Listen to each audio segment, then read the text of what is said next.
गांव के किनारे एक पुरानी हवेली थी, जिसे लोग भय की हवेली कहते थे। कहा जाता है वहां जो भी गया कभी वापस नहीं लौटा। रात के समय हवेली से अजीब अजीब आवाजें आती है। राजू, जो गांव का सबसे निडर लड़का था, इस बात को नहीं मानता था।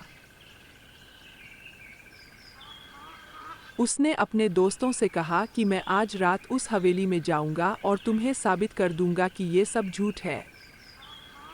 उस रात राजू अकेले ही हवेली की ओर बढ़ा। चांदनी रात थी, पर हवेली के पास पहुंचते ही अजीब सी ठंडक महसूस हुई।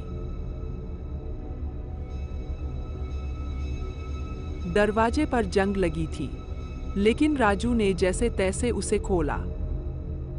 हवेली के अंदर बहुत अंधेरा था। उसने अपनी टॉर्च जलाई और अंदर कदम रखा। हवेली के अंदर धूल और मकड़ी के जाल थे, और फर्श पर जगह जगह टूटे फूटे फर्नीचर थे। अचानक उसे पीछे से किसी की कदमों की आवाज सुनाई दी। वह पलटा, लेकिन वहां कोई नहीं था। कोई होगा नहीं, उसने खुद को समझाया और आगे बढ़ा। जैसे ही वह मुख्य हॉल में पहुंचा, एक पुराना पियानो अपने आप बजने लगा। उसकी धड़कन तेज हो गई। तभी पीछे से किसी ने फुसफुसाते हुए कहा, तुम यहाँ क्यों आए हो? राजू ने पलटकर देखा तो एक अधूरी आकृति हवा में तैर रही थी। उसकी आंखें लाल और आवाज गूंजती हुई थी। राजू की टॉर्च हाथ से गिर गई। वह भागने की कोशिश करने लगा, लेकिन उसके पैर जैसे जमीन में धंस गए। अचानक हवेली की दीवारें जिंदा होने लगी। चारों तरफ से काली परछाइयां उसे घेरने लगी।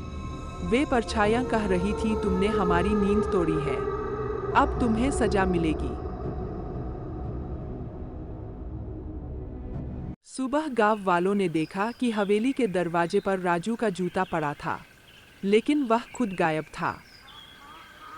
लोग कहते हैं उस रात से राजू की चीखें हवेली के अंदर गूंज रही है, और जो भी वहां जाता है वही चीखें सुनकर हमेशा के लिए खो जाता है। हवेली आज भी वहीं खड़ी है, लेकिन अब कोई वहां जाने की हिम्मत नहीं करता।